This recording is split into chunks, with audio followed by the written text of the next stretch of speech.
লাজে রাঙা হলো কোনে মুগো, মালা বদল হবে এই রাতে, আজ মালা বদল হবে এই রাতে।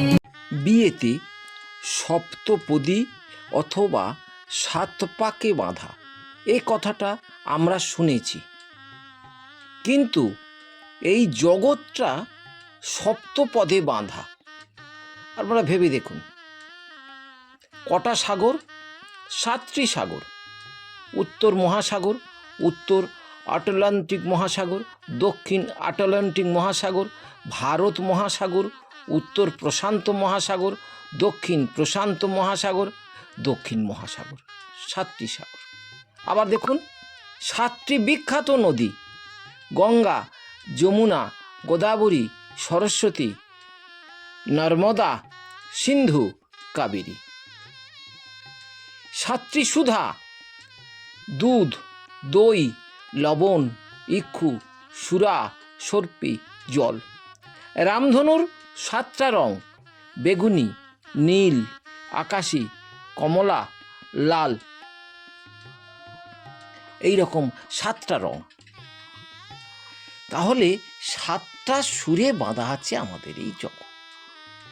আমাদের বিয়েতে যখন সপ্তপদে বাঁধা হয় অথবা সাত পাকে বাঁধা হয়, এর ব্যাখ্যাটা কি বলি আমরা?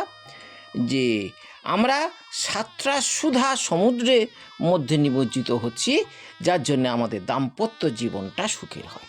আবার সাত পাকে বাঁধার ব্যাপারটা হলো যে 7 জনমের জন্যে আমরা স্বামী স্ত্রী হব। আজকে বিষয়টা হলো, এই 7 জনমের জন্যে আমরা যে স্বামী স্ত্রী হলাম, এটা কি করে হলাম? সম্পর্ক যদি ঠিক না থাকে, তাহলে আমরা স্বামী স্ত্রী হব কি করে?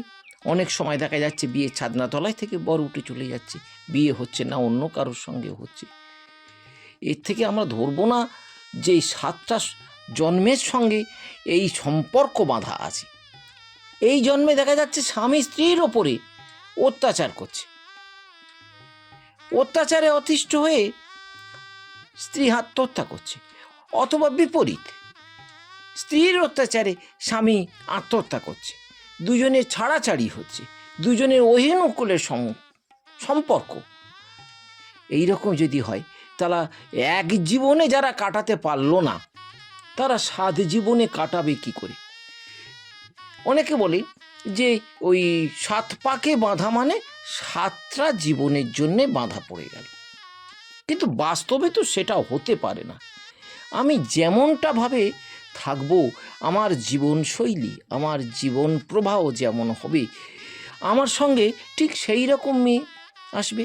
এই জন্মে আমি ভালো আছি, আমার টেস্ট, আমার কালচার, আমার এনভায়রনমেন্ট, যা যা আমার আছে, আগামী জন্মে যদি সেই সবের সঙ্গে এই জন্মের মেয়েটির সংযোগ না ঘটে, সে যদি এই আমার টেস্টের সঙ্গে এক না হয়, তাহলে বিয়ে হলেও তো 7 জন্মের সম্পর্ক এক জন্মেই শেষ হয়ে যাবে।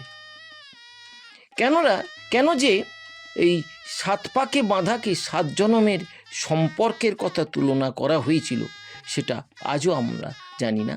হয়তো এটা লোকগাথা, লোক সংস্কার, স্থানীয় সংস্কার, যেটা বিয়ের মধ্যে ঢুকেছে। আবার দেখবেন, এই সপ্তপদী বা 7 পাকে বাঁধার বিয়ের যে অনুষ্ঠানটা, যে আচরণটা, এইটা মেদিনীপুর অঞ্চলের বিস্তীর্ণ এলাকার, মেদিনীপুর অঞ্চলের বিস্তীর্ণ এলাকার এটা নেই। তারা সপ্তপদে হাঁটে না, আবার 7 পাকেও বাঁধে না। তাহলে আপনি কি বলবেন? বিয়ের ক্ষেত্রে কি সপ্তপদের খুব প্রয়োজন আছে? বিয়ের ক্ষেত্রে কি 7 পাকে বাঁধার প্রয়োজন আছে?